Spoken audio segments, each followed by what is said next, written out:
Alright, hey guys, so what we're looking at here today is a comparison between a stock Velocity Systems Scarab and the Extreme Gear Labs Cummerbund modification. So unfortunately I don't have both on hand at the same time. I gotta send this one out and I haven't gotten the one back from Extreme Gear Labs.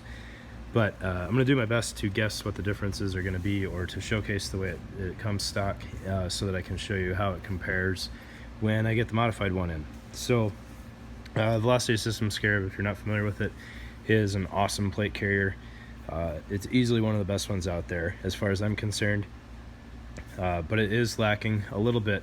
I'm not sure exactly why, but it is, and it's not a huge deal. All right, so you can see it comes set up so that it can take a placard pretty easily, and it's got a removable cummerbund flap that sits into a kangaroo pocket, and you can see the kangaroo pocket right there. So that helps with removing the bulk from the front of the plate carrier, so you're not running your placard over a cummerbund flap, as the placard should replace that. But the issue comes in with the way they've done the Velcro on this. So you can see the cummerbund straps there have this weird cutout in there. Now I don't know if that was done for lightning purposes, or just so you're not pulling as much Velcro apart when you try to open this thing, but you lose some Velcro continuity there, especially when you put on a placard. All right, and then to kind of add insult to injury, when you open that up, the front of the vest also doesn't have a full Velcro field, so they just have the Velcro covered molly here. So when you kind of combine those together, you end up with a less than ideal Velcro mounting surface for your placard. Now, in all honesty, it's not that bad. If that was all that the modification fixed, it may or may not be worth it.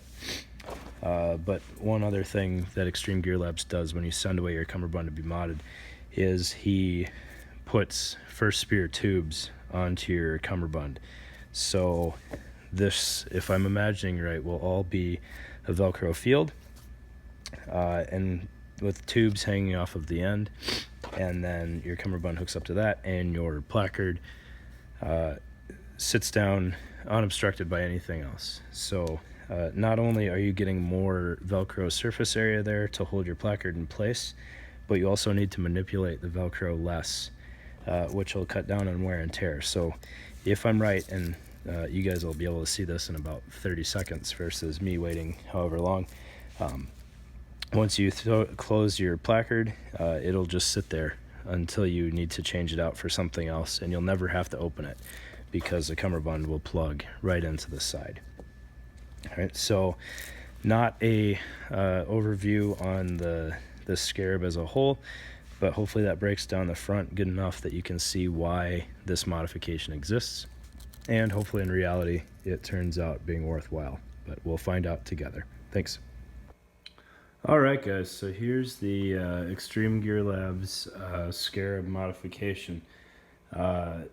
So it consists of two parts, if you will. So you have this front Velcro portion with the male tubes, and then the original cummerbund has had the Velcro flap, or the Velcro end cut off, and the female portion of the tube sewn on.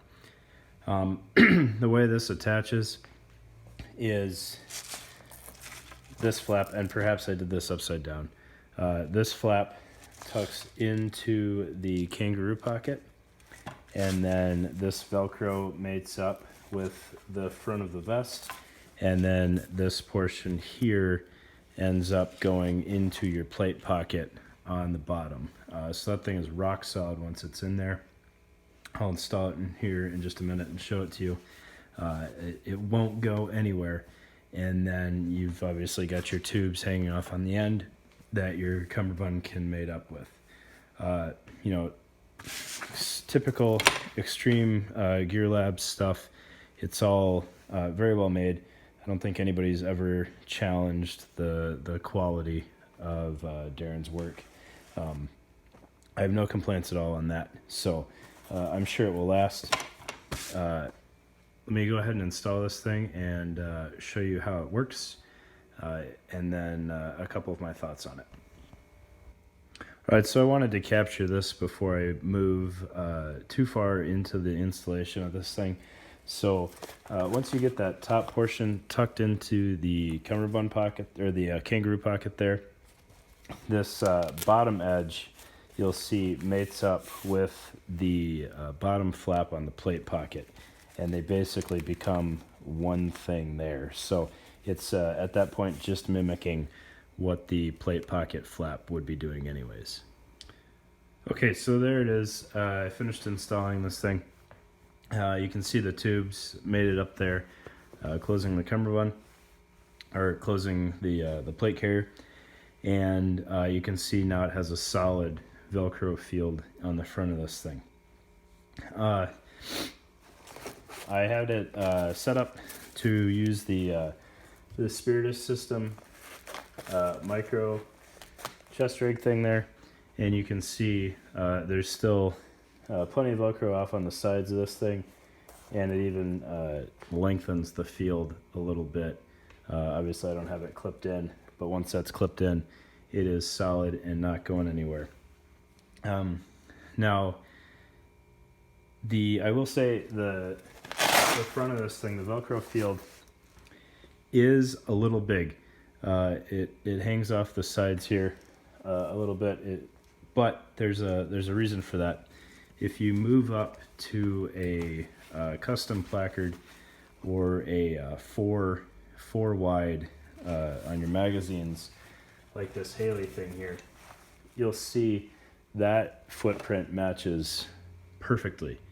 Now, the Haley rig itself, that's not really a benefit because the Velcro on the back portion does not run the full width. So you would definitely want to use those side release buckles to keep that thing from going anywhere. But if you get the Extreme Gear Labs version of that, one of their custom one-off versions, and you get a full Velcro backer on that, it will match up and there will be no play in that at all, which is awesome. You can go 4 wide on the magazines. You definitely have the room on the vest for it, so why not use it? And then you don't have to worry about the tail ends of that thing being loose and catching on anything else. All right, so here just a couple of my thoughts on this thing, and one concern that I noticed, and none of this is a slight against Extreme Gear Labs at all. All right, it's a one-man shop, and some of the current manufacturing capabilities probably aren't necessarily at his disposal. So this is super low threat, but there is a little bit of bulk here.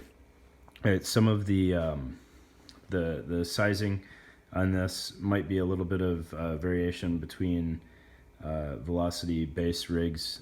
I'm not sure, but you can see down here a little bit, there's just, when you start overlaying, this Velcro on top of the flap that's already there on top of the plate pocket flap, you get a little bit of bubbling here and there.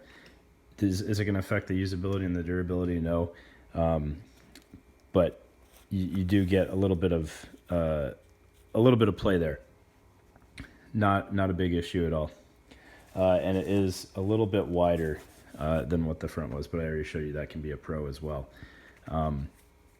You're definitely going to want some sort of material to keep the Velcro from attaching while you're trying to finagle that in there. I used a plastic shopping bag and that worked out fine, but unless you love your hands getting torn up by hook Velcro, you're definitely going to want to do that. The only other thing here, and I think this is just an issue that I'm going to run into, not necessarily everybody, this is going to be luck of the draw here, but the way this is set up, so with the tubes basically being fixed, there's no adjustment there, a little bit wider of a platform here, So you've got the width of the tube plus a little bit wider on the field, and the inability to tuck that Velcro further in or out, you wind up with your cummerbund basically going up a size. All right, so that multicam one that I had shown you, that was a medium, and it fit me fine. This one was also a medium. But what happens once I have this thing installed is I have too much cummerbund. So what I did is I had to take some shot cord, and I basically tied off, I cut out 2 columns with shot cord. Now, I have some flexibility there now, because if I'm wearing heavy layers, this will stretch out. Or I can use the internal adjustments, but you can see I've got this thing tightened down all the way, and where it was a snug fit before, with this thing installed, it was loose. So, 50 cents worth of shot cord. I lose two columns on my cummerbund, but I don't really load up my cummerbund anyways. So it feels fine. It doesn't feel like it's bunching back there at all. There's no comfort issues. It was just something that was foreseeable that I didn't catch. Your cummerbund gets bigger when you have this thing installed. And then really the only reason why that's an issue at all is the way Velocity did these cummerbunds is probably my least favorite method out there. If you haven't seen it, there's Velcro running in line with your molly rows there, and it's just like one wrap, like it's hook on one side and loop on the other, and it's as long as the plate. So there's plenty of room to pay this thing out, but you really can't take it up any more than that. And I'm confused on that, because if you let some of that out, then you've got hook right up against your body, and it doesn't seem as durable. I don't really know what the idea there was on the Velocity Systems side. That is my only complaint on this vest at all. So definitely something to look at. I think it's a well-designed product for sure. The benefits are exactly as advertised. You get a better Velcro field. You get the tubes capabilities, so it's quick donning, quick doffing. Nothing ever moves. It's always in the same spot every time you tie that thing on. And then your placards, you can go an extra magazine wide. You're no longer limited to 3 up front. You can go 4 wide and have that solid platform there. Hopefully you guys got something out of this. I know it's kind of a niche deal. If you're interested in it, definitely hit up Extreme Gear Labs, and I'm sure he'll work it out with you. You're gonna get color matched. He just doesn't do wolf in stock, so I told him black would be fine. He's limited on the tubes colors, obviously, but the Velcro portion, anything else should be color matched. So definitely hit him up and feel it out with him. See if it'll work for you.